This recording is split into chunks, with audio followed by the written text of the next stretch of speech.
حضور صلی اللہ علیہ وآلہ وسلم کے وصال کے بعد سیدنا بلال رضی اللہ عنہ مدینہ کی گلیوں میں یہ کہتے پھرتے کہ لوگو، تم نے کہیں رسول اللہ صلی اللہ علیہ وآلہ وسلم کو دیکھا ہے تو مجھے بھی دکھا دو۔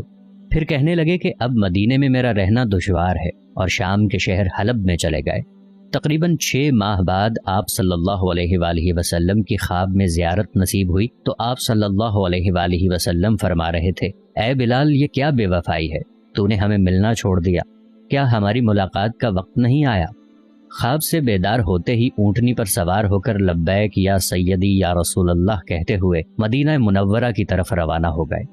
جب سیدنا بلال رضی اللہ عنہ مدینہ منورہ میں داخل ہوئے تو سب سے پہلے مسجد نبوی پہنچ کر آپ کی نگاہوں نے عالم وارفتگی میں آپ صلی اللہ علیہ وآلہ وسلم کو ڈھونڈنا شروع کیا، کبھی مسجد میں تلاش کرتے اور کبھی حجروں میں۔ جب کہیں نہ پایا تو آپ صلی اللہ علیہ وآلہ وسلم کی قبر انور پر سر رکھ کر رونا شروع کر دیا اور عرض کیا، یا رسول اللہ، آپ نے فرمایا تھا کہ آ کر مل جاؤ، غلام حلب سے بہر ملاقات حاضر ہوا ہے۔ یہ کہا اور بے ہوش ہو کر مزار پر انوار کے پاس گر پڑے۔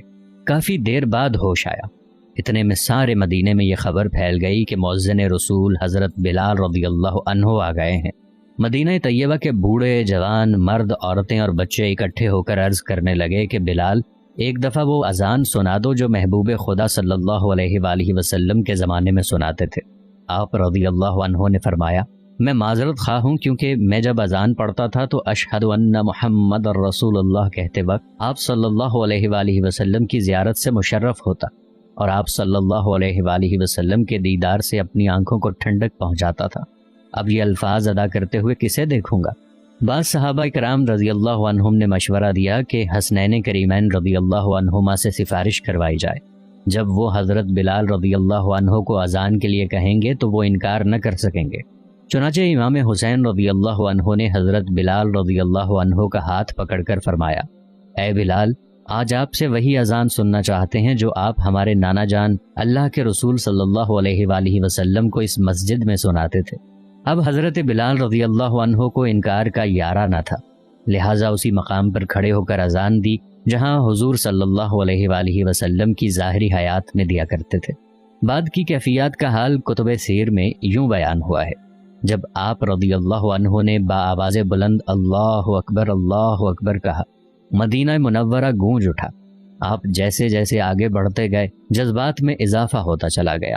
جب اشہد اللہ الہ الا اللہ کے کلمات ادا کیے، گونج میں مزید اضافہ ہو گیا۔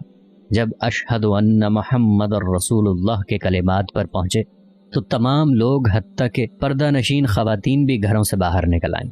رقت اور گریہ زاری کا عجیب منظر تھا۔ لوگوں نے کہا، رسول خدا صلی اللہ علیہ وآلہ وسلم تشریف لے آئے ہیں۔ آپ صلی اللہ علیہ وآلہ وسلم کے وصال کے بعد مدینہ منورہ میں اس دن سے زیادہ رونے والے مرد و زن نہیں دیکھے گئے۔